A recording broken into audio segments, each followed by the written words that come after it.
sharing. I will.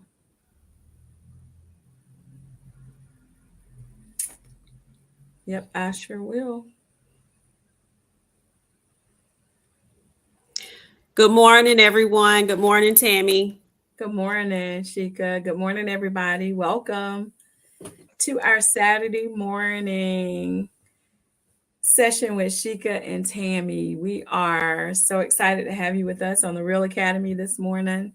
We want to say thank you for joining us. As always, we are humbled to have you with us. This has been an incredibly busy week with wrapping up school and getting kids home for the summer, getting staff in, the mindset of closing out and getting everybody out of there. We got a lot of movement going on in my school. So it was a very hustle and bustle type of closing. And it was, I love that end of the year energy. Good morning, everybody. We see you guys coming in. Hi, Dr. Roz and Mr. Davis, all the way from Las Vegas. Hope you're doing well out there. Hi, we got Jocelyn Nelson joining us. Good morning. And Central Hicks, good morning from Texas, he says. And we want to thank you guys for joining us this morning. Hi, Arcella. We see that you've joined and are so happy to have you on with us this morning. Susan, hey there, all the way from Oakland, California. So glad to have you on with us this morning. And Melissa Shunu is on with us, and we're glad that you have joined us as well. We're looking forward to having some dialogue with you guys this morning. Susan, I'm so glad that you're on with us this morning because we're going to be talking about some things that we know are needed during such difficult times. Good morning, Yolanda Nesbitt. Thank you for joining us this morning. We are, again, very, very thankful to have you all with us. And hope everybody had as amazing a closing as I did. This was an epic school year.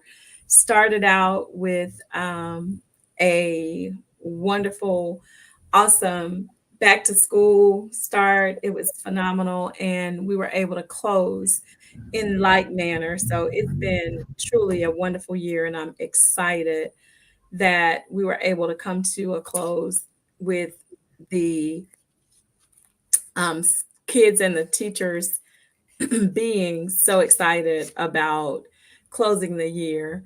Good morning, Principal Hurt. Phenomenal job this morning. I loved the session, and thank you so much because that information is so needed, so necessary for us as administrators to make sure that we're doing those things that will help us to ensure that we are doing what we need to do to get our teachers to support and to follow us. That's the thing about being in the seat of the principal. You want to be the leader that your staff needs. And Principal Hurt, you gave us some amazing tips this morning. And as you said, I know there are so many more. Look forward to hearing from you. Maybe that's another book for you to create for everybody, something, just that guidebook for being the kind of leader that you need to be so that your teachers are happy to follow you. Because if you know where you're going, then teachers don't mind getting with you and following the lead that you provide. Good morning. Otis Kitchen is with us, and we thank you for joining us this morning. Um, Again, we are so super excited. Sheka is feeding through, so we are going to get started in just a few minutes, but wanted to take the opportunity to this morning to say hi to everybody and to thank you guys for being on with us and for being those folks who support us. Because this morning, what we want to provide is support to all of you because we know that we're living in some critical times and there are just some things that we need to make sure we're able to do to support one another because we need each other and we need each other to survive. Good morning. Dot McKeever Jeter is with us this morning, and we are so glad to have you, Principal McKeever Jeter. We thank you for always being with us and always supporting us. You guys are absolutely phenomenal, and it always, always, always makes us feel so good to have folks who share and are like-minded with us on these Saturday mornings, because what we want to do, and we say this every week, but we want to be those folks who are able to pay forward. We get poured into. We see and hear what Principal Hurt is providing on Saturday mornings just before us. After we go off, we are on with Principal Kafele, and he pours into us. We are on Sunday evenings with Unlock the Middle. And then they're on Thursday. So it's lots of this that we can support one another with, that helps us to be able to give back. And that's what we want to do. We want to continue to be able to pour into the lives of other people the way that our lives are being poured into. And I hope that this summer, if you guys are in need of ideas for professional development, or if you are looking for things that you would expect that could help you to grow, we would love to share some ideas of some of the things that we're going to be participating in this summer that will help you on your growth journey and continue to help you to grow as professionals. Good morning. David McDuffie is on with us. And I love that. Yes. He said there are many administrators that went into the position to be the change teachers need. So support for the leaders is highly needed too. That's crucial. And that's one of the things that Sheka and I have a book coming out this year. We've talked with you guys about that we're working very diligently on. And in that book, we talk a lot about that support. David, you are spot on, because you cannot be what you need to be for teachers if you aren't constantly being supported. And again, sometimes that support comes through people like us who are trying to support, even though we're supporting from a distance, and people like Principal Hurt and Principal Kafele and others. There are many other people who do that work, but that does help you to develop who you are as a leader. It helps you to be regenerated and rejuvenated so that you are able to lead with excellence, because you have to be what you need in order for teachers to trust that you are able to take them where you have the vision for them going. And that's the other thing. And I love, like I said, Principal Hurt was on fire this morning. He was just spewing knowledge and wisdom. And what I loved about it was all of those things help to support the vision that you lay out for the teachers and the staff at your school, so that they know you know where you're going, and they feel like they can connect with you so that you are able to take them to that next level.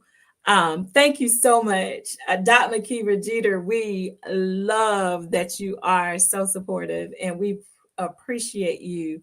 We appreciate you joining us and being with us each week. And we appreciate the work that you put in to make education a better space for teachers and for students. And that's the other thing.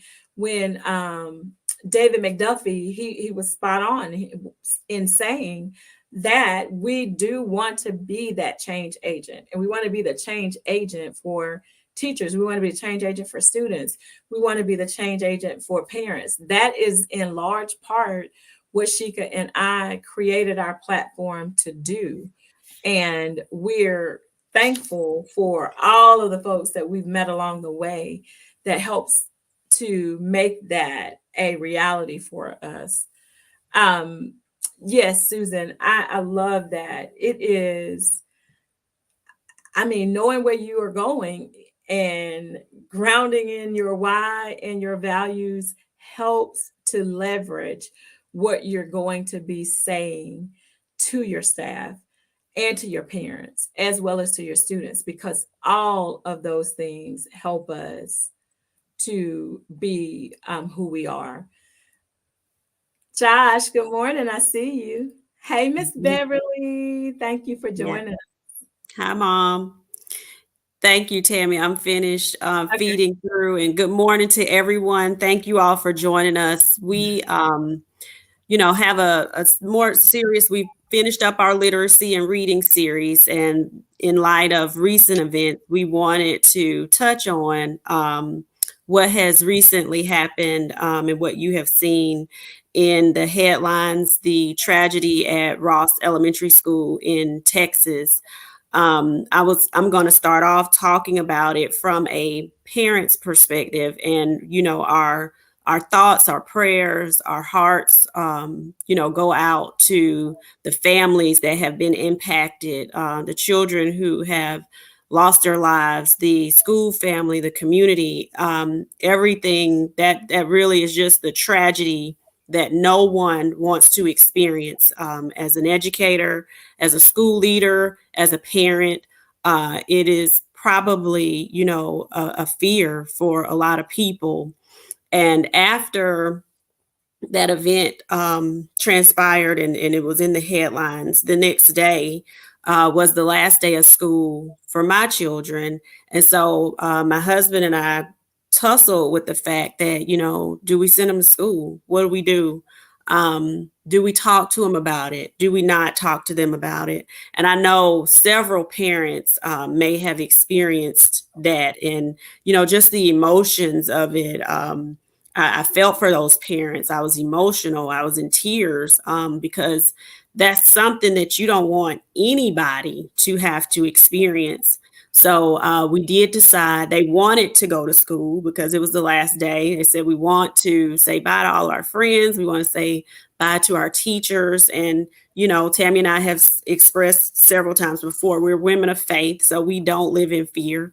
So I said, well, okay, my husband and I talked about it. We're going to send them, take them to school like we normally do. But of course, we had to have that conversation. And it wasn't the first time we've had that conversation, because this, of course, is not the first school shooting that has happened. So we've talked about, what do you do if you hear gunshots at school? What do you do if you see a person with a weapon that you don't recognize?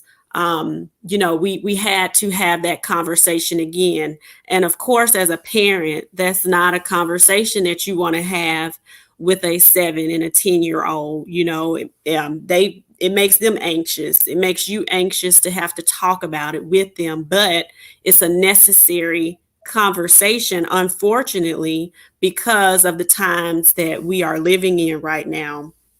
So we went through that conversation, and as I'm sure many parents did, or have had to do with your children, and we continue to pray to keep them covered at school, not just my children, but all children in school.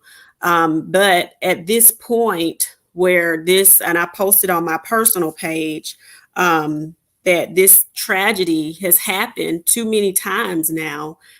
At this point, what do we do next after this, as educators, as parents?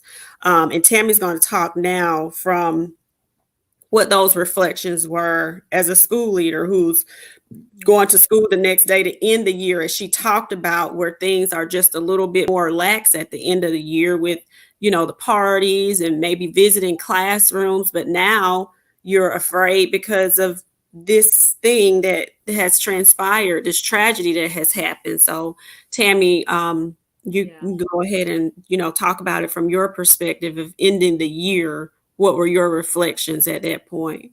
Absolutely. And I guess we just have to, in light of all that has happened, because just 10 days before, there was also a mass shooting in Buffalo, New York, where, Mhm. we're all trying to make sense of something that really is incomprehensible. It's like you can't make sense of what hatefulness and evil makes happen in the world. Like I'm not able to comprehend that. So I'm not able to really deal with that on the level of, oh, this is why it happens, because really, there is never a justification for that level of loss of life. You're talking about 10 people who lost their lives because they were born Black.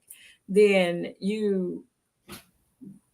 10 days after that, you are actually hearing and seeing that 21 people have lost their lives at a school. So, and 19 of those are children, two of them are teachers. So you're reeling as an administrator. That's what I'm doing. It's horrifying. And as a principal, it's so disheartening because it makes me want to revisit everything that I have in place as far as an emergency plan goes. I'm looking to see exactly what is it that is in this plan that's going to keep us from being in a situation where it's chaos and madness and we don't know what to do and parents are there showing up wanting someone to respond to them, and that's not even a part of what the plan said. So we're that's what it did for me, Sheka. It made me say, listen, we've got to go back and revisit. We have a plan and we know that this plan is in place for a reason. We hope that nothing ever happens, but we need to be prepared in the terrible event that something could. And so that was the first, I guess, reaction. And then the second thing was, we know that these types of events make people anxious, and it makes some people fearful and afraid. So what we have to do is we have to be able to support staff and parents and students with whatever space they're in. So I had to go to school the next day. Again, we're about to close out school too. We're 2 days out from the end of the year, and we had lots of things planned. We had that afternoon, we were going to have, well, it wasn't afternoon, it was a half day, but we're going to have for the second part of the morning dance parties on the lawn. And I had children coming up that morning saying, Miss Taylor, do we have to go outside? If we don't want to go outside to dance, do we have to go outside to dance? And you know what? I just made an executive decision. You do not have to go outside to dance. And I'm not going to put you in the position of feeling anxious because you're outside dancing and you don't know if the person passing by, because we're not, fortunately we're an open campus the way that we're laid out in our community. We So you know what I said? I told teachers, guess what? We'll have the dance party, but y'all need to do that in your classrooms so that the kids feel safe and so that you feel safe, as well as parents feel like, what are they doing? They got kids hanging out here on the lawn, and we just had this mass school shooting in Texas. So we, as a team, Sheka and I decided that today would be devoted to us allowing our platform to address these things, because this is important to deal with straight on. And we have to be willing to say that there are lots of things that we're going to need to be able to work through. These conversations can't just be after something tragic has happened. We need to take a proactive stance in this so that it doesn't continue to happen. Most definitely, Tammy. And I think that in our district, we are blessed to have a phenomenal director of safety who Yes. has prior law enforcement background. And that was one of the things that I did that next day. I said, I have some ideas that I think we should sit down and talk about, because just with my building level principal experience, I know how we used to go through our drills, the active shooter drills with students and teachers, and some of the holes and some of the things that we might need to address, and how we need to put safety more on the forefront of everything that we do. So it's not something that's just happening once or twice a year when it comes to active shooter drill. We have the fire drills once a month, but a lot of times those active shooter drills are,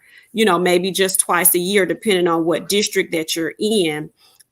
Sometimes the teachers would know what the procedures and protocols were, and sometimes things would be missed. So there were several things that I thought of just from that, things that we could, number one, keep it on the forefront by adding it to the agenda when we're meeting with teachers at the end of the day as the principal, so that it's continuing to stay on the forefront of everybody's mind. Safety is not just something we're talking about when we're talking about the safety plan at the beginning of the year, or we're reviewing it again in December, but it stays on the forefront of everyone's mind.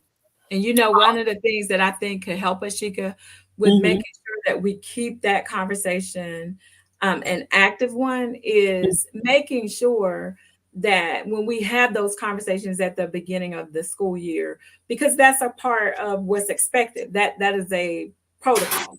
And Mm-hmm. the district has that expectation. And as you said, Dr. Carter is absolutely amazing, spot on, He is. always thinking ahead and planning for, as Dr. McKeever Jeter said, the what ifs. So Mm-hmm. he's really he makes me feel safe. So I'm thankful for that. The thing that I think will help us, though, to keep this at the forefront of what we're doing and what we're saying is when we engage in those conversations and we really are level setting, we need to talk about real things, like, why it's important that we don't do certain things. Like, we tell you to keep these doors locked, and the reason that we tell you to keep your doors locked is because this is one added layer of safety for Mm-hmm. me as a school principal. And what I shared with you earlier when we were talking about this is one thing that I am proud of, when I'm telling my kids, look, don't open the door for anybody. Don't open the door. Even if I come here asking for you to open the door, don't open the door, because you know what? I have a key. And if I don't have Mm-hmm. my key, I'm gonna have to go back and get it, because Right. I don't want you to open the door. And that's what I was making you laugh, because, like, I'm standing there juggling bags and I forgot my key was in the car, and Carter's just standing there looking at me like, you told me not to open the door. And you know what? I was thankful, because I'm thinking, this is what I need to make sure is happening throughout every conversation that we have. And that is with children, Right. that's with my teachers and staff, as well as with parents, because Exactly. parents are the ones that sometimes get left out of Mm-hmm. that layer of safety conversations because they aren't on site. Exactly. And we talked about having that layer added to our PTO or SIC meetings, because everyone has to understand what the procedures and protocols are. And a lot of times that may be something we've communicated as a school team or a district team, but sometimes that gets lost when we're not really getting it out there to the parents. And so when something does happen and they're doing things that, are not in line with the plan, is because, how well did we communicate that? So that was something else that we talked about, as well as sitting down with law enforcement and making sure that we also have a great understanding of what would happen if something tragic happens. So this time went really fast, Oh, and sure. we really had a lot more points to make. So we might have to talk about contributing one more day to this, but I think that it's important because everyone wants their schools to be safe. And as educators, we need to come together with the united force to figure out what are we going to demand as far as our schools being safe. Because I want my children that are going to, a school outside of my district. I want the children in my district, everywhere. I want children to be safe. And I want that same energy that the protection is to protecting the courthouse, to protecting the airports. I want all that same energy when we're talking about children. I don't want it to be, that we're a little bit lax because it's a school. No, it should be that same energy that we're protecting Actually other should be government facilities, heightened. even more so from Yes, my standpoint. exactly. We should heighten the Yeah, um, security when you're talking about little children who cannot take care of themselves. innocence, When I say exactly. little children, I mean little as in pre-K 12. You Mm-hmm. I mean even college. Like when you're on a campus somewhere, you go there with the mindset of being safe. So Mm-hmm. I think that we should have security measures in place in those places that are TSA level. So Exactly. yeah, we are gonna have to get out of Principal Kafele's way. But Yes. thank you guys for the time and the space. And we, as Sheka said, have more that we can share. So we'll definitely try to do that. And as we're logging off to jump on with Principal Kafele, any ideas that you all have, put them in the comments and we will talk about them or add them to what we talk about next week, because we will continue this discussion. It's a needed one. And we feel like it's one that's going to help move this forward. So thank you. Yes. Have Thanks, a guys. great rest of your weekend. And happy Memorial Day. Yes.